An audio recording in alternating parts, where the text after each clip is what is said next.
Oke, selamat pagi. Eh, Kali ini kita akan bahas konsep utama strategi yang saya bahas di ebook membaca pergerakan forex market. Ya, Em, konsep utamanya sebenarnya adalah konsep supply and demand. Ya, apa sih sebenarnya supply and demand?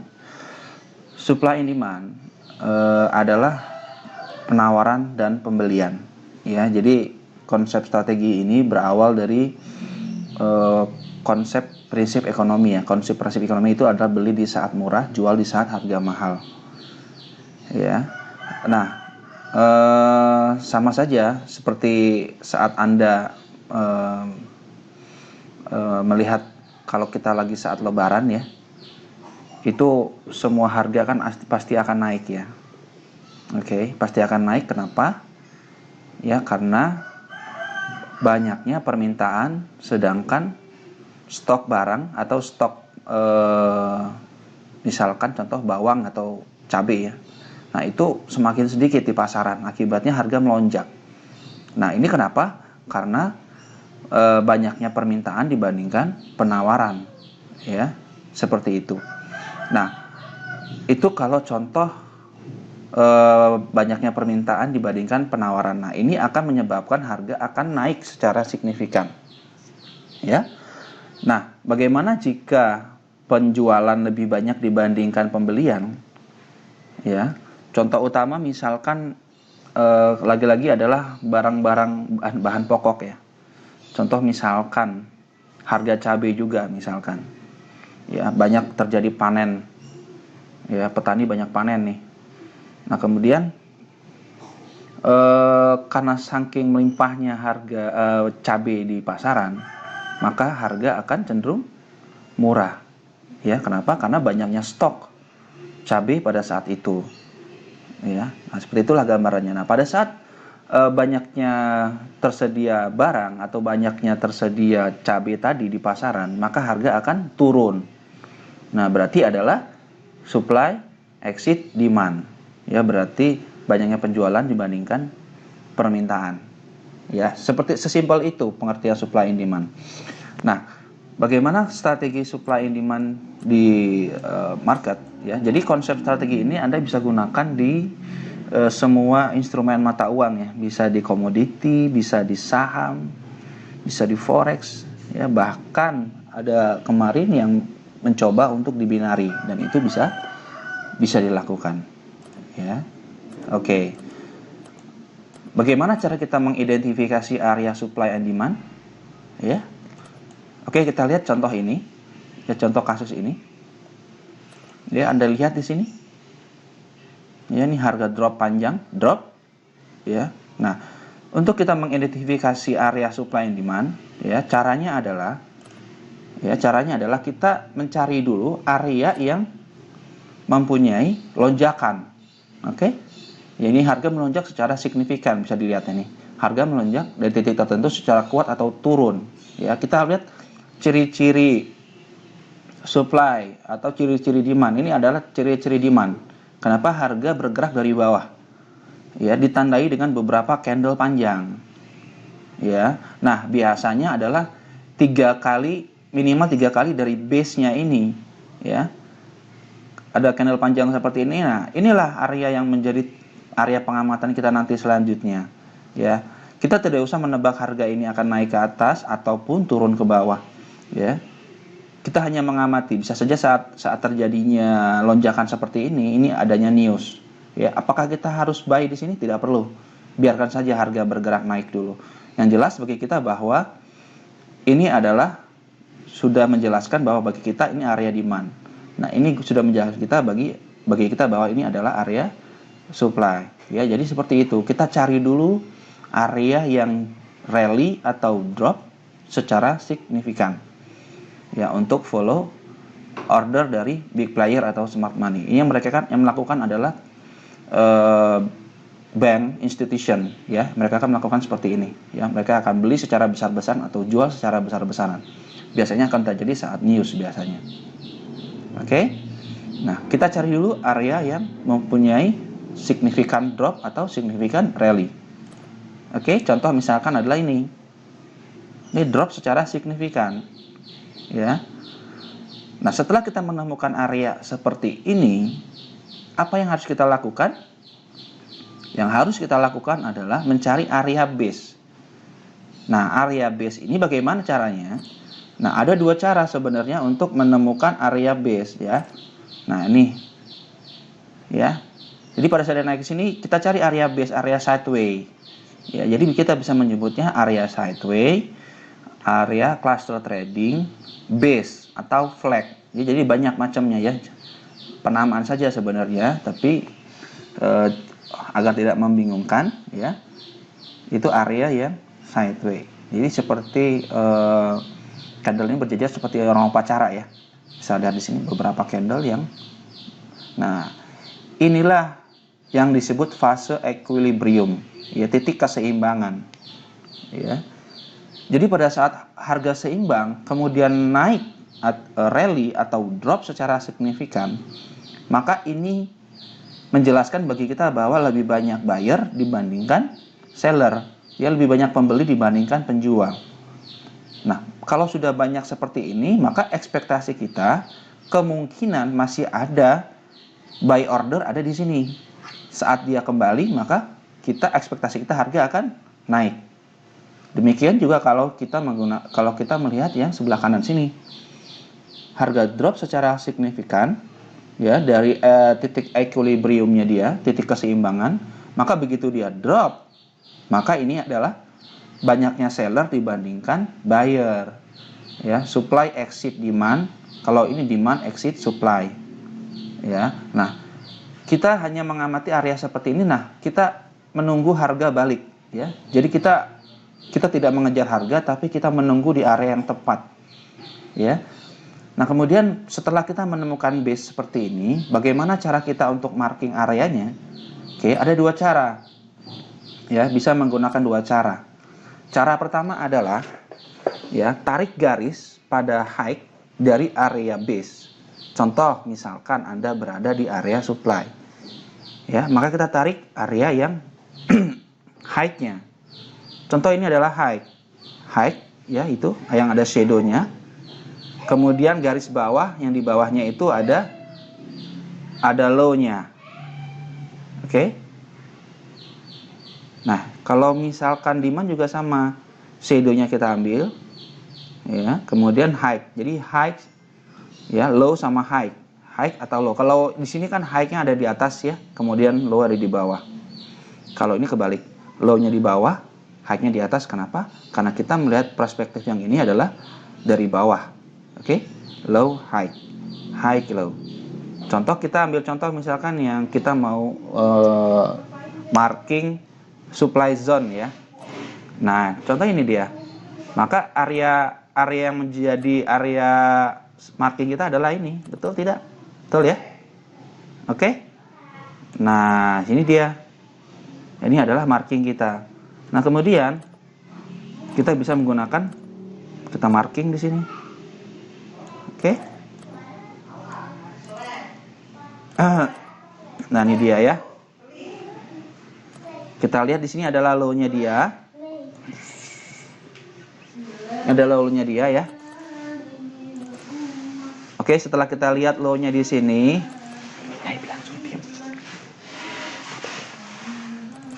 oke, setelah lihat di sini, maka inilah area supply. Oke? Ya, oke. Anda lihat di sini reaksinya saat harga menuju area supply di sini, dia langsung drop, ya. Nah, ini area-area yang seperti ini yang kita bisa cari. Oke. Nah, ini area supply. Oke. Clear, ya. Ini contoh area supply. Nah, bagaimana cara untuk memfilter, maksudnya saya adalah bagaimana cara kita mencari area-area yang the best, ya. Cari area yang dropnya itu minimal 3 kali dari area supply atau area demand, ya.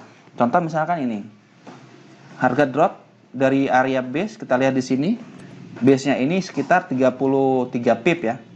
Pada saat dia drop ke bawah, ini lebih dari 3 kali jarak dari area supply. Ya, seperti itu gambarannya. 3 kali dari area supply. Kemudian ditandai dengan big momentum candle ada di sini. Nah, bagaimana cara penempatan SL? SL Anda cukup letakkan di area sini. Sudah? Kemudian Anda letakkan SL di sini, kemudian TP di mana? Karena harga bergerak drop tajam di sini, maka jadikan ini sebagai take profit ya. Jadikan area taking profitnya di area sini. Ya. Area base. Oke. Sudah ya.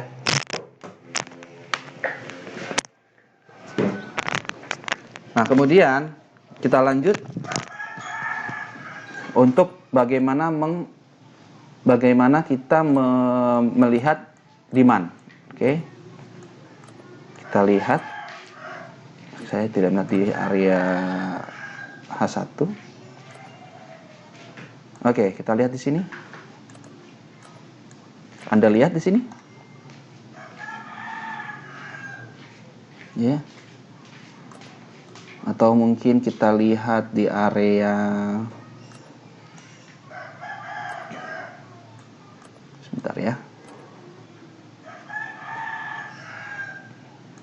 Tidak lihat di sini di H1 mungkin.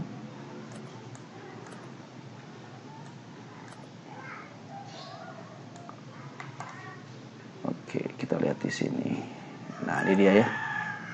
Ini area base, oke. Ini area base. Ya, Anda lihat di sini, dia langsung naik. Ya, ini dia. Ya, kita lihat di sini. Ini harga rally tajam dari sini. 1, 2, 3, oke.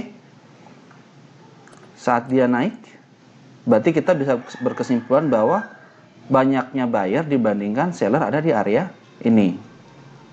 Ya, maka kita bisa tarik garis di mana? Kita bisa tarik garis, ya, markingnya itu adalah di low-nya.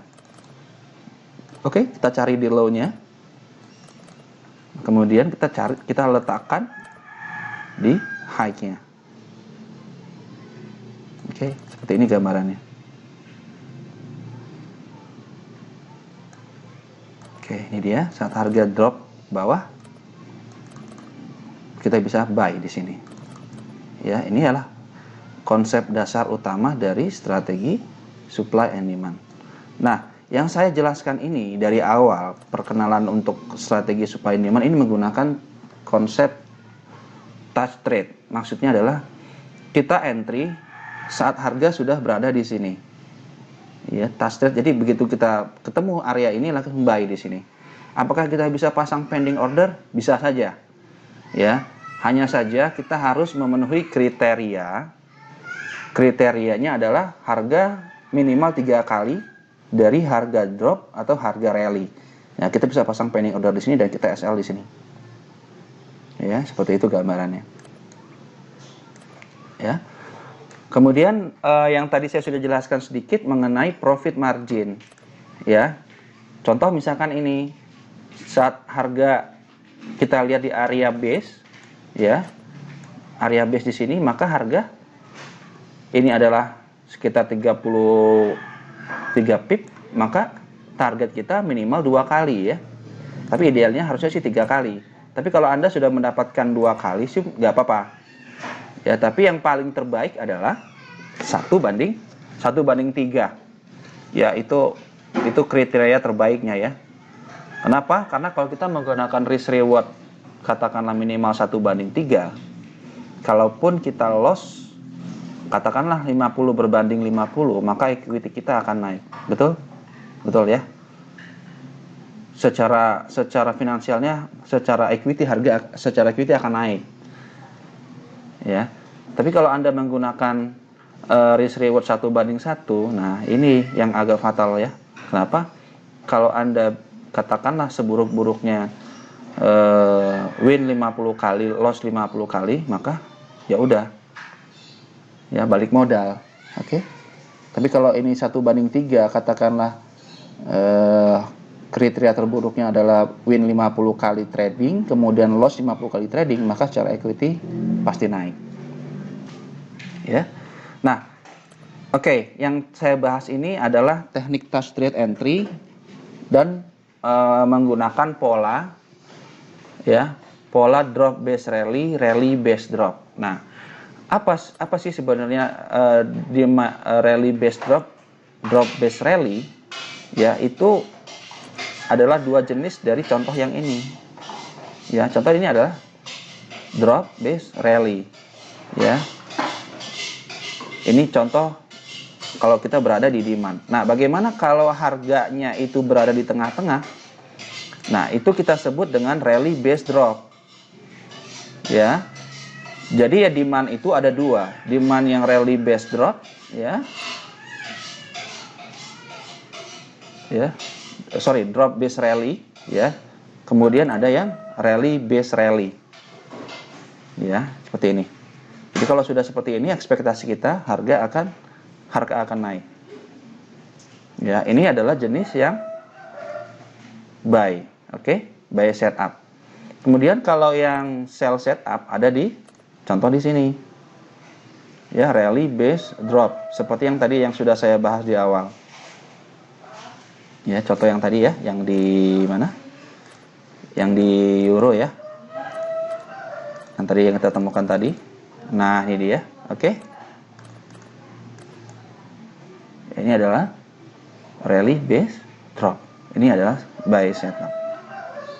Kalau ini juga kebalikannya sebenarnya. Ini adalah buy setup, ini sell setup. Ya, jadi ini bisa taking profit di sini. Ya, kalau kita mau buy bisa juga, tapi taking profitnya juga di sini.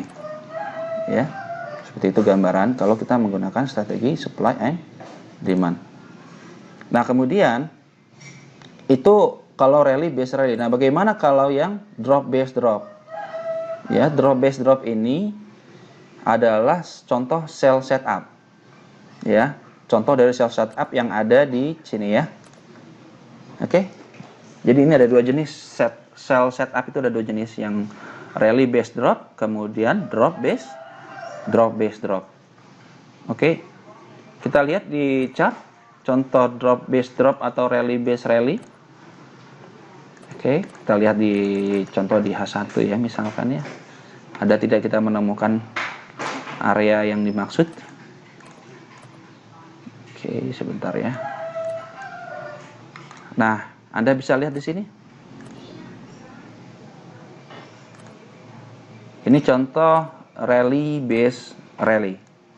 Oke, kita lihat.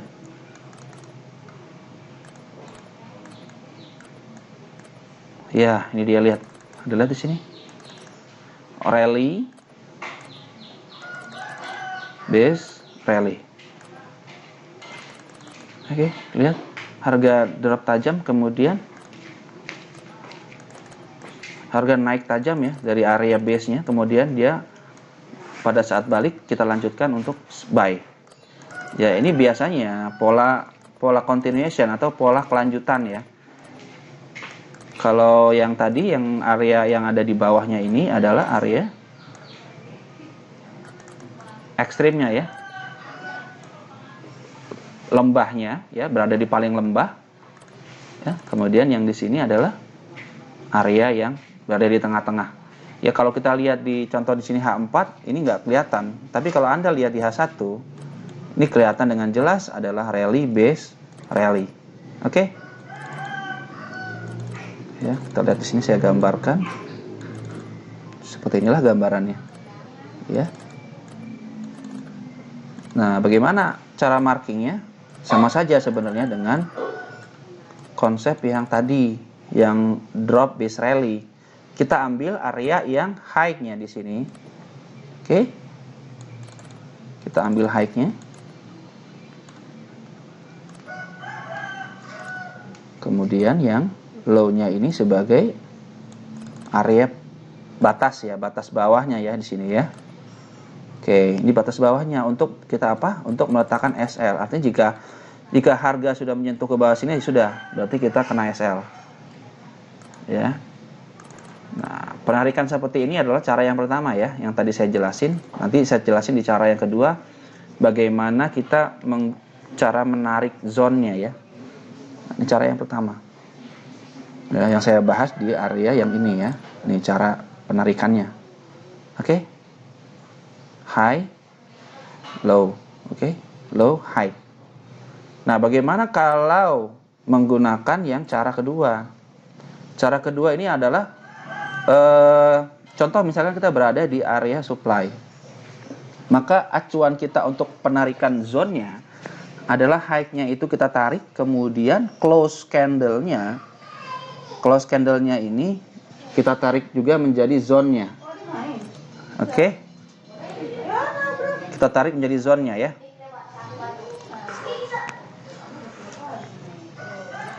Coba lihat ya, kita coba lihat ada gak yang saya maksud dengan ya.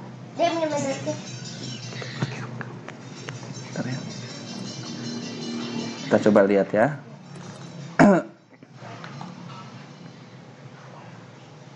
Oke, contoh misalkan ini gambarannya. Ya, Anda lihat di sini.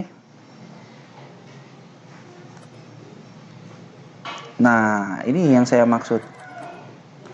Kita ambil apa? Kita ambil high-nya. Closing-nya ya. Kita ambil close-nya. Nah, kemudian shadow-nya ini kita jadikan batasnya ya. Anda lihat?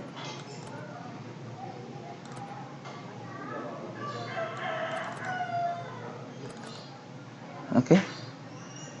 Maka kita bisa tarik zone di sini ya, betul? Kenapa kita menjadikan ini area demand? Ya, mudah saja ya. Karena harga rally dari area sini ya. Oke. Nah, ini penarikan kalau kita menggunakan close candle ya. Jadi shadow-nya ini tetap kita ambil untuk kita jadikan sebagai area base. Ya, kalau kita melihatnya seperti ini. Ya, kita lihat contohnya ya tadi. Nah, ini adalah contoh kalau kita tarik area demand ya. Jadi close-nya itu kita ambil, close candle kita ambil, kemudian low-nya kita jadikan sebagai batas. Nah, kalau contoh yang penarikan yang supply zone yang ini, contoh yang kedua ini penarikannya seperti apa? Kita coba cari lagi, ada tidak ya? Oke, kita coba lihat. Nah, ini dia. Anda lihat di sini? Oke, Anda lihat. Ini kita ambil close candle-nya. Oke. Kita ambil close candle-nya, kita jadikan area base. Ya, kemudian high-nya kita jadikan sebagai batas SL. Ya. Nah, cara marking seperti ini Anda bisa temukan di drop base rally base drop atau pola continuation. Contoh misalkan ini berarti kan kalau seperti ini kita bisa cari yang drop base drop ya, pola kelanjutan. Kalau ini berarti kita cari juga yang rally base rally. Ya, sama saja contohnya seperti ini. Ya, ini cara penarikannya. Ya. Oke, nah kemudian untuk kita buy atau sell, kriteria kedua sebenarnya adalah kita cari yang force retest. Maksudnya adalah zonanya itu fresh, belum pernah di retest. Ya, belum pernah di retest.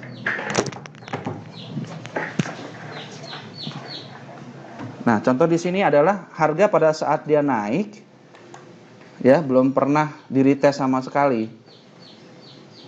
Ya, belum pernah di retest sama sekali. Nah, ini peluang kita untuk buy. Ya, tapi kalau harganya sudah retest berkali-kali, kita jangan ambil ya. Kita hanya cari yang force retest. Ya, kita hanya ambil di area sini dengan SL di sini, di bawahnya zone, kemudian targetnya adalah saat harga naik membentuk high-nya, maka itu adalah area targetnya. Ya, profit marginnya itu ada di area sini ya. Nih. ya. Jadi saran saya jangan mengambil keputusan untuk ngambil di second retest. Kita ambil hanya di first retest saja ya. Ya, contoh-contoh yang saya jelasin tadi adalah menggunakan teknik touch trade entry. Kita hanya buy di sini. Kita pasang pending order.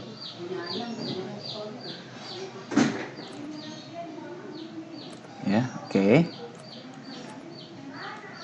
Oke, mungkin untuk perkenalan konsep dasar supply demand saya sudah jelasin ya dari awal.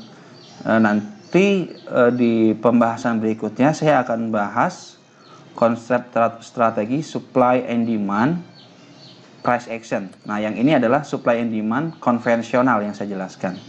Oke, cukup sekian dari saya. Assalamualaikum warahmatullahi wabarakatuh.